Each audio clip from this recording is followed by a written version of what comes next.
This is like a super meeting of the minds at Green Solutions, the Electric Zoo.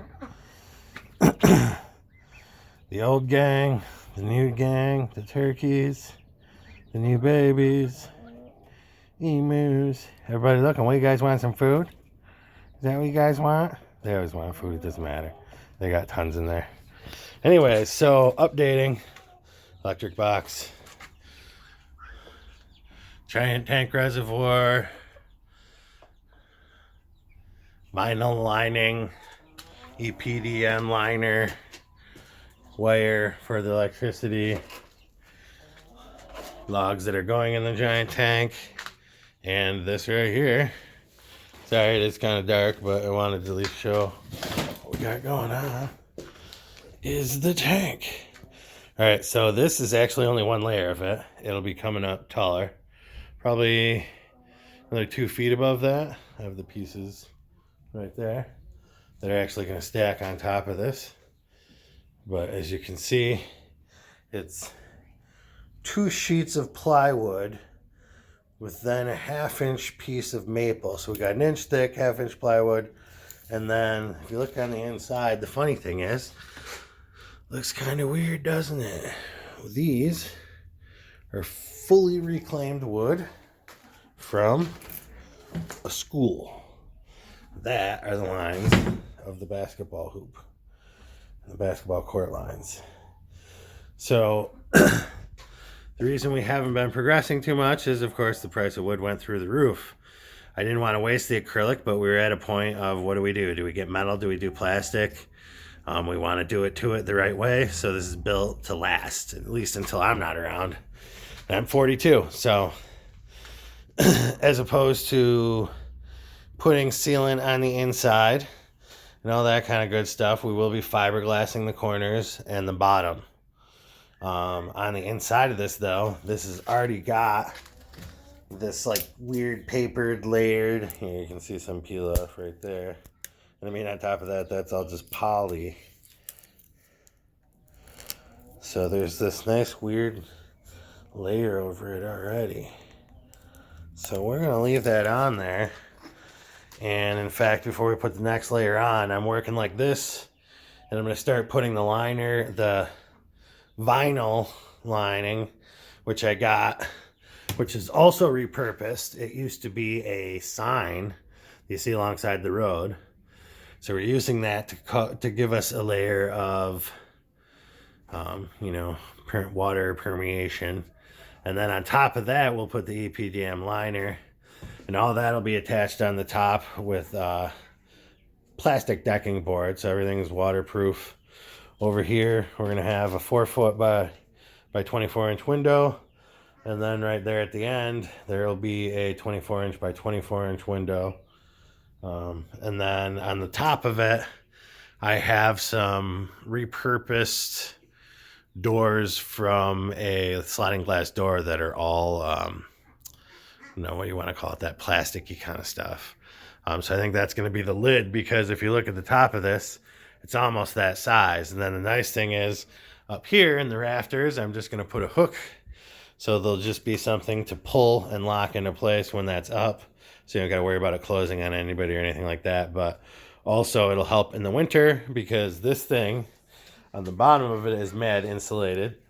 If you've seen videos from before, you can see how I did that and put foam and 2x4s, and so this thing, once it's done, you could probably sail across the Atlantic on it. But again, I just wanted to show you guys what I got going on. I put these on there to kind of keep the bracing where it should be, and then I got to trim off these edges, run the pipes for the electric. Then we got stuff like the pump, brand new, heater, brand new, and there's some friends of ours that keep fish that we saw, had an issue recently with a heater, and we didn't want to have issues like them. So actually, I had put in an order for an additional 3,000 watt heater, because we're using a 3,000 watt pump heater. It should be perfect for anything up to like 3,500 gallons, and we're going to have about 3,000 gallons, because this is 1,200. Probably can't, you can see the pool a little bit over there. That's 625. We got another one of those that's going over there that's 625. And then this is probably about 575. But as you can see, this is pretty big. I think it's 6 foot, but it's, I don't know, I'm 5'9", so it's at least 5 foot tall. And you can see underneath it is it's kind of domed. So this is going to be our gigantic biofilter. It'll run into that tank, which will run into that one and that one. All these out here will be here in the winter. So we will have some minimal heating here just to kind of keep the ambient air temperature at 55. But beyond that, these tanks are going to be super insulated and be fully enclosed just like you would with a glass tank indoors. That way you're not wasting evaporated water and that kind of thing.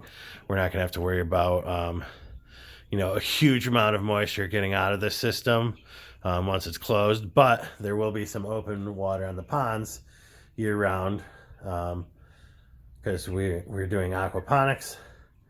So with that going on, we will have, like a hydroponic exhaust fan that's 8 inches. And I think it does like 525 cubic square feet. So that'll more than take care of this big area. We were trying to wonder about what to do for heating. I'd considered doing a whole, even like a wood stove, but I think that kind of thing, there's too many inspections and all the other stuff that needs to go on to do that. So I think we're just going to go with electric heating. With the big heater that's going in here and all the fish moving from individual tanks indoors, I mean, there's a 160, a 125, a 125, 655s, 100, a 75, a 96, 330s. There's a saltwater 30. I have another 30 that's brackish water. So there's a 300-gallon pond in the basement.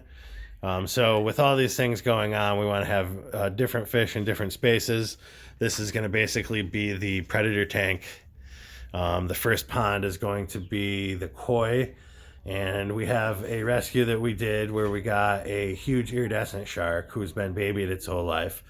Right now it's about 24 inches. So he's going to go in there with the koi just so he doesn't get picked on. I mean, he's 20 years old at this point in time. And the lady who rehomed him to me, I made a promise to her that we would make sure that we took good care of it and didn't let it get bullied by anything. So he'll be in there. And then the other one over there, we have information from the DEC. We have all of our permits and everything done. So we will be able to have indigenous fish as long as we have our permit that we have, as well as purchase them from a fish hatchery and keep the information that shows where we purchase them and that they're not from the wild, which is a huge important part of it. Because if you don't have that and they do decide that they want to inspect the area and you don't have that proving that they're not from the wild, you can get into a lot of trouble. So you don't want that. So this is the lazy horticulturist at Green Solutions Electric Zoo, kind of closing out the night. Did a lot of work in the yard. Tomorrow we just put the roof on for these guys so their run doesn't get wet. The problem we were having was we layer, and we're at the point in time we're going to take all the layers out. That's why you don't see fresh hay down.